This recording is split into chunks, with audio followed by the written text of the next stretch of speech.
Темамыз сіздер менен кайрылуу ошол free code camp'тын ичинде use bracket notation to find the first character in a string. Мындайча айтканда сүйлөмдүн же сөздүн ичинде булар не деп коет экенбиз? String деп коет экенбиз, data type же маалыматтын түрү. Муну буга чейин биз силер менен мисалы бул string, last name деген бул фамилия деген мааниде болот. Кыргыз тилинде которгондо бул Lovelace дейт. Бул бир string же сөз же сүйлөм боло берет кыргыз тилинде кандай болот.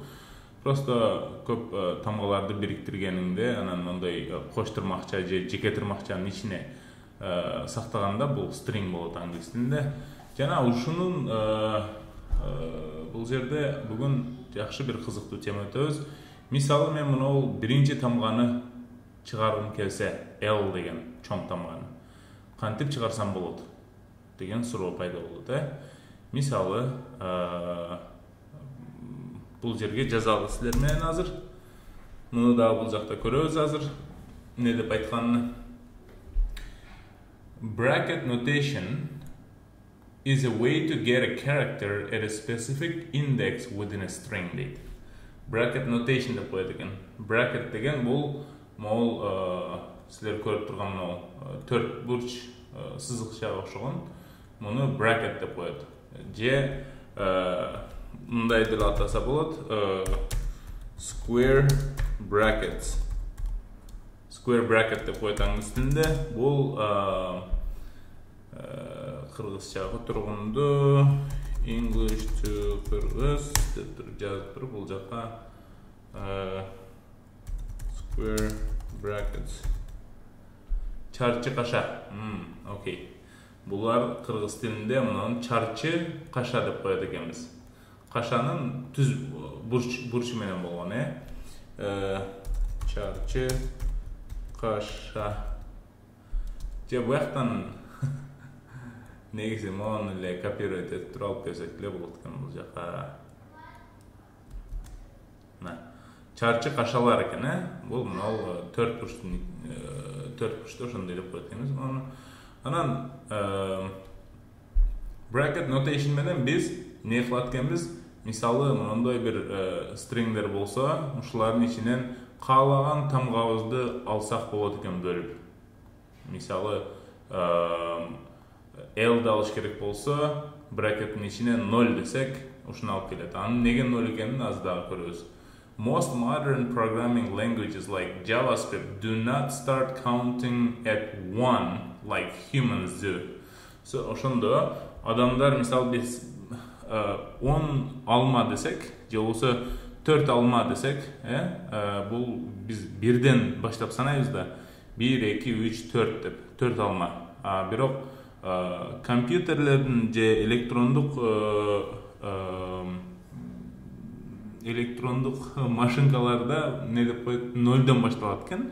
Санаганды 0дон баштайт экенбиз. Мисалы, they start at 0 дейт. This is referred to as a zero-based indexing. Zero-based. Based деген 0дон башталган деген мааниде. Based деген прямой которгондо 0дон негизделген, 0гө негизделген, Zero-based indexing. Index деген сөздү азыр камтыйбыз.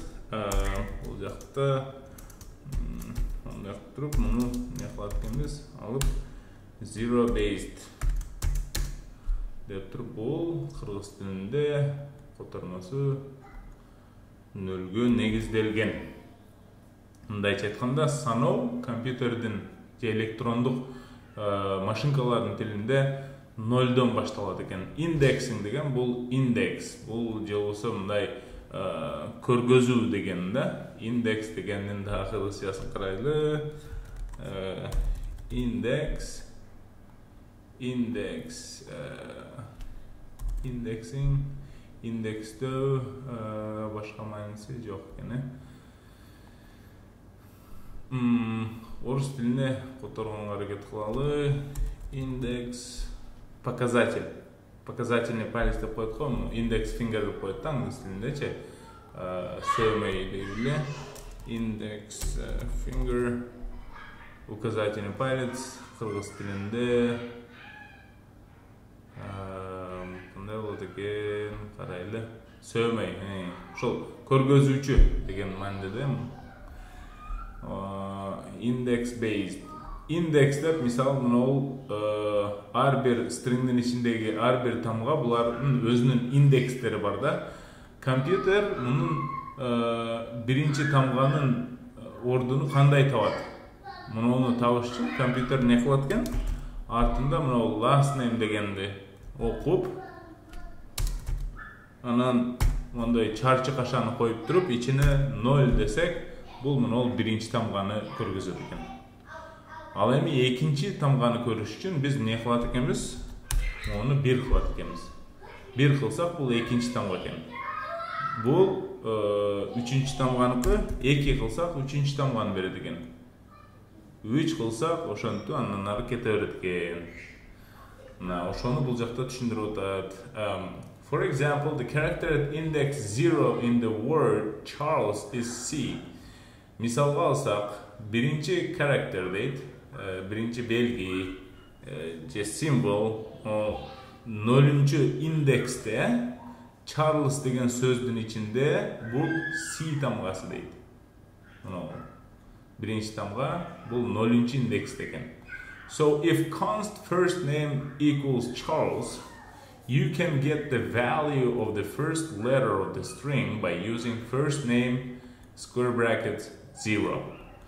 Мындайча айтканда, эгер бизде бир өзгөрмөбүз болсо дейт, const өзгөрмөнүн аты first name ичиндеги маалымат Charles деген болсо, ал жердеги биринчи тамганы дейт. Биринчи тамганы силер ошол стрингдеги биринчи тамганы first name чарчы каша ичинде 0 десеңер, ошол биринчи тамганы берет дейт. Анда көрөлү достор, бул жакта мисал бериптир. Мына ошол first name Charles деп турат, first letter деп туруп дагы бир өзгөрмө чыгардык. Бул өзгөрмөнүн ичинен нени сактайт экенбиз? Мына first name деген бул биринчи өзгөрмөнүн аты. First name'деги биринчи карактерди, мына first letter, биринчи тамга деген. Бул ат деген негизи биринчи ат түз которгондо, бирок аты, фамилиясы дегенде аты first name болот. Last name бул фамилия болот англис тилинде. Ошону эле бул жак коюп турдагын, анан 0 деп атат. Ошондо 0-чу же эң биринчи тамга бул C, чоң C. Ошону биз азыр first letter деген өзгөрмөнүн ичине сактап атабыз. Ошондо first letter деп туруп console деп чыгара турган болсок, would have the value of the string C дейт. Ошондо мына string C-ни ичинде сактайт дейт. Эгер first letter деп чыгара турган болсок дейт. Анда достор ушуну практикада көрөлү. Бул жака мен Google менен киргем.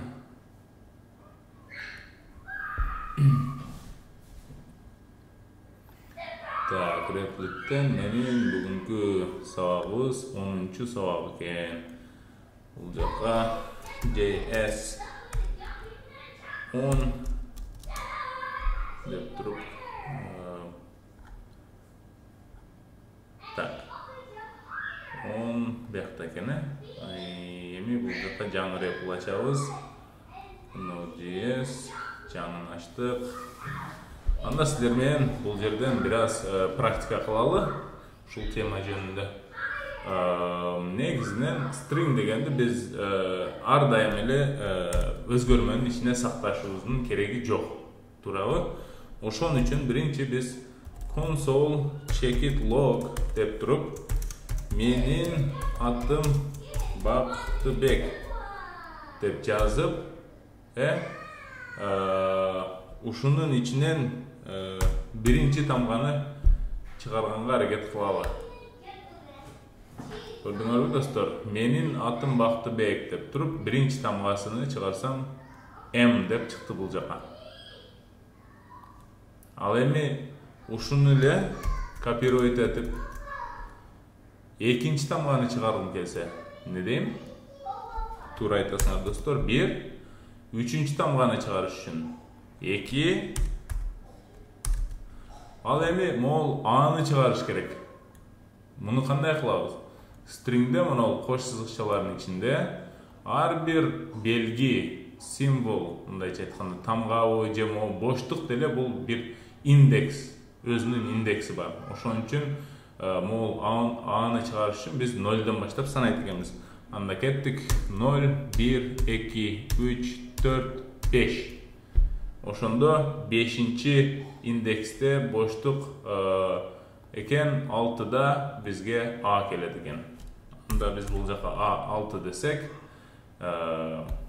чыгарган көрөлү. Мына мен бул M биринчи 0до турат, андан кийинки E бул 1де турат, N бул экинчи индексте, A'ны чыгарыш үчүн биз 6 десек, бул жака A чыкты. Өзүңөр көргөндөй, бул жакта. Так, бул ушундай мисал болсун. Ал эми буларды биз өзгөрмөнүн ичине сактай турган болсок, мөмө дейли. Мөмөнүн ичинде эмне бар экен? Алма.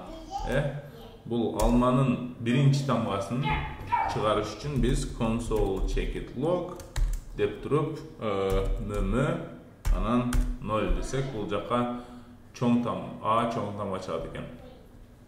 Мына көрдүңөр. Ал эми ушул чоң тамганы өзүнү бир өзгөрмөгө сактайлы. Const биринчи тамга деп бул жака мөмө анан 0 десек, могул өзгөрмөнүн ичинде азыр могул чоң A тамгасы сакталып калды. Console checkit log деп туруп, биз биринчи мынаны копировать деп туруп бул жака алып келейин.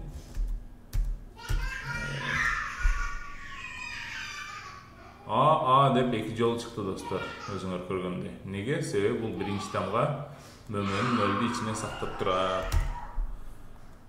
Мына анда бир эле A чыгат азыр. Көрдүңөр. Ал эми биз экинчи тамга же болбосо L тамгасын кандай сактасак болот? Бул экөөнү алалы. Бул жака 1 десек, бул экинчи тамгасын сактайт экен ошондо. Бул жака биз экинчи тамга деп туруп, анан муну копировать этип бул жака койсок, мына A анан L экинчи тамгасы чыкты.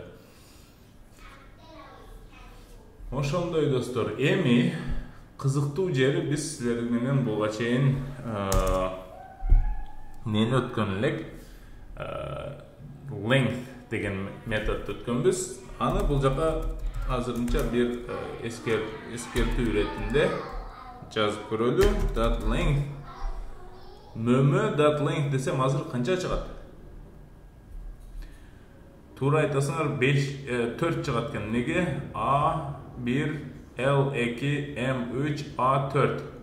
Мөмөнүн ичинде 4 тамга болгон үчүн бул жерде азыр муну жүргүзө турган болсок 4 деп чыгат. Лдан кийин мына 4 же болбосо бул жака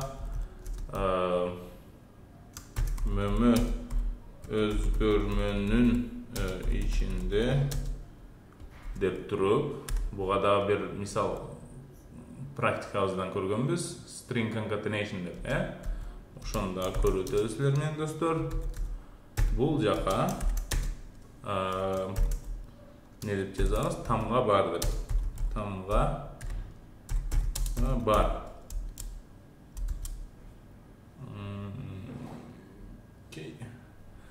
Мына мөмө өзгөрмөнүн ичинде деп туруп, мөмө checkit length 4 берет бул. Ошондо 4 тамга бар деп чыгат.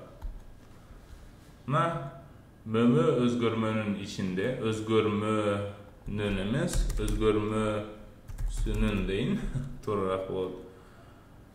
Мөмө өзгөрмөсүнүн ичинде 4 тамга бар. Бул мөмө checkit length дегенде алманы алып келип берди бизге. Ал эми алманы өзгөртүп салсак, бул жака ne deybiz? Жүзүм. Азыр эми канча чыгат бул жерде? 1, 2, 3, 4, 5 чыгат экен достор. Биринчи тамгабыз A эмес, J болуп өзгөрөт. Экинчи тамгабыз U болуп өзгөрөт экен. Азыр да бир аз башка логика иштетип башка нерселерди көрөбүз. Мына мөмө өзгөрмөсүнүн ичинде 5 тамга бар. Могу ичинде өзгөрмөнүн ичиндеги маалыматты эле өзгөртүп койсом, бул бардык жазган кодубуз динамикалык түрдө, автоматтык түрдө өзү ичиндеги маалыматты алмаштыра берет экен. Жүзүм эмес, бул жака не дейли? Ананас дейли. Туура эмес жазып, ананас. Окей. Эми биринчи тамгасы А, экинчи тамгасы Н. Мөмө өзгөрмөсүнүн ичинде 6 тамга бар. Чын эле 6 экен. 1, 2, 3, 4, 5, 6. Муну каяктан таптык? Мөмө чекит length десек, ошол ичинде канча тамга бар экенин бизге санап берет экен могу length деген property. Мындай үстүнө келип токтосок, көрүп атасыңар, мына returns the length of a string object дейт. String деген класстан келет экен, object'in мунун checked length деген property'si бар экен, бул number же сан кайтарат экен. Returns the length of the string object дейт. String деген object'in ичиндеги канча тамга бар экенин же канча символ бар экенин бизге кайтарат дейт. Мына эми дагы бир ушул жерде мисал да достор. Биз ушул checked length дегенди билет экенбиз. Анан дагы кызыктуу нерсе, мисалы могу ананас дегенде 6 тамга бар экен ичинде. Бирок 0дон башталган үчүн биз 6-ны 1ден санайбыз да 1, 2, 3, 4, 5, 6 деп атабыз. 0дон башталганда ошондо 0, 1, 2, 3, 4, 5. Ошондо акыркы тамганын индекси ар дайым не сөздүн узундугунан 1ге кыска же 1ге аз болот экен да. Мисалы монол S тамгасынын индекси, S тамгасынын индекси 5. Ошондо length деген бизге ар дайым узундугуну берет экен. 6 болсо, эң акыркы символдун ошондо логично ойлогондо эң акыркы символдун индекси ошол length'тен 1ге кыска экен да, же 1ге кичине экен. Ар дайым ошондой экен. Анда биз бул жака экинчи тамга дебейли, акыркы тамга дейли. Бирок муну дагы көрөбүз азыр. Акыркы тамга. Муну копировать эдебиз. Акыркы тамга деп туруп, муну кандай кылат экенсиздер менен? Бул жака мөмөнүн акыркы тамгасын алып келиш үчүн мына мөмө checked length десек, бул ар дайым бизге ошол узундугуну берип атат. Бул сан берет экен бизге. Ошондо мөмө checked length десек бизге сан берип атат. Азыр муну бул жака run кылсам, мына undefined деп атат. Неге? Себеби бул бизге 6 берип атат. Бул жакта индекс менен алганда биз мына square bracket, чарчы кашаны колдонуп туруп ичине сан жазганда кайсы индекстеги тамганы алып кел деген мааниде жазып атабыз. Бирок мөмө checked length дегенде бул 6 болсо, бул жерде өзү 0, 1, 2, 3, 4, 5. 5те бүтүп калып атпайбы? 6да эч нерсе жок да. Ошон үчүн undefined же эч нерсе жок деген мааниде бул. Ал эми акыркыны алып келиш үчүн биз ушунан эле 1ди кемитип койсок, -1 деп койсок, мөмөнүн узундугунан -1 деп койсок, ар дайым бизге эң акыркы тамгасын алып келет экен. Бул жакта көрөлү. Мына муну бул жака деле жазып коелу.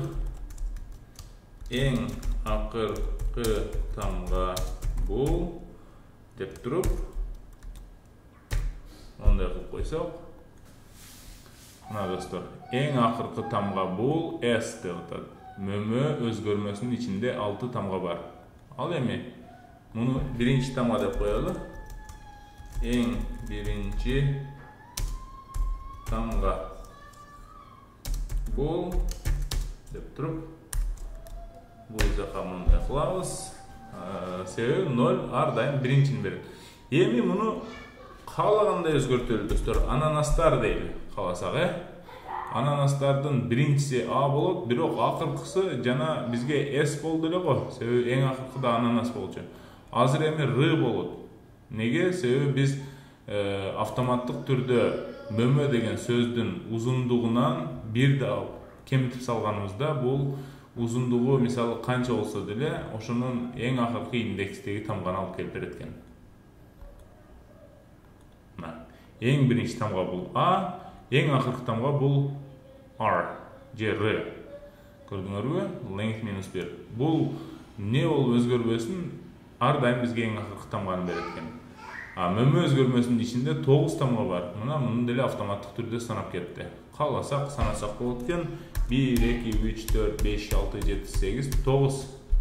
Компьютер бізде алдыбайды, шоның үшін тура санап тұр 9. Еми, дағы бір қызықтуу нерсе, бұл мөмө checked length десек, бізге ұзындығыны беріп отса. Ошондо ортодогу тамганын индекси қандай болып қалады математикалық түрде есептесек? Тура айтасыңар, checked length-тен бұл ұзындығыны берсе, мысалы 9 тамға болса, ең ортодогу тамға бұл жерде 4,5 болған үшін, мысалы 4 дейлі, 0, 1, 2, 3, 4. Мына ол ортодогу А келіш керек екен бізге. Ушул Аны қандай алсақ болады? Ұзындығыны, мысалы 2-ге бөлсек. 9 тамға болса, 2-ге бөле тұрған болсақ не болады екен? 4,5. 4,5 болса, бұл индексте 4,5 деген нәрсе жоқ та. Ошон үчүн дагы бир жаңы тема кошуп кетебиз. Бул аны кийинкисинде табабыз силер менен, бирок логично ойлонуп көрсөңөр, азыр length'ти узундугун 2-ге бөлсөк 4,5 болот экен. Бизге 4-чү тамга керек, 4-чү индекстеги тамга керек. Ошон үчүн 4,5-дан жарымын алып салып 4-тө алып калыш керек. Аны өзүнүн жолу бар, кааласаңар өзүңөр изилдеп көргүлө, же болбосо кийинки сабакта өтөбүз. Ошол достор, практика катары бул уже ошого чейинки өткөн темалар менен кошуп, бүгүнкү өткөн темаларды кошуп, өтө көп нерсени практика кылсаңар болот эми. Мындан кийин мына мөмө ар бир тамгасын чыгаргыңар келсе кандай кылсаңар болот, мисалы 0, 1, 2, 3 деп ушундай кылып жазып, практика кылып чыгарып көргүлө. Анан мөмө checked length дегенди кошкула ушунун ичине. Мөмө checked length минус 1 десем, акыркы тамганы берип атат. Перед последний, акыркыдан бир алдыңкы тамганы кандай алсам болот? Анда мөмө checked length минус 2. Мынаны 2 кылып койсам азыр. Ең ақырқыдан бір алдыңқы тамға, ошонда Аны беріш керек бізге. Ең ақырқыдан бір алдыңқы, бұл бізге А деп чыгыш керек. Не oldu достор? Біз еш нәрсе өзгерткен жоқпыз. Менің компьютерім biraz өметіп қалды. Окей.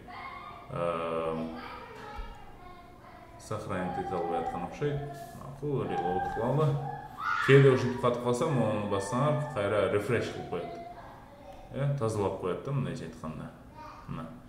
Азыр ран кылсак, бул жака мына R деп чыкты. Мөмө checked length минус 2 дей турган болсок, бизге акыркыдан бир алдыңкы тамганын бериш керек. Мына достор А чыкты. Т-ны көрүш үчүн туура айтасыңар, 3 десек, акыркыдан 3 тамга, узундугунан 3 тамга берке. Узундугу 9 болсо, 8, 7, 6. Ошондо узундугу 9 болсо, 3-тө алсак 6 болот экен. Ошондо индекс 6-да Т турат экен, Бул жакадан кылсак, мына Т-ны берди, көрдүңөр, Ошол достор. Ушинтип практика кылгыла, мен муну азыр минус 1 деп коеюн. Муну группада бөлүшөм, ушул жактан практика кылып өзүңөр дагы тест кылгыла кандай нерселерге.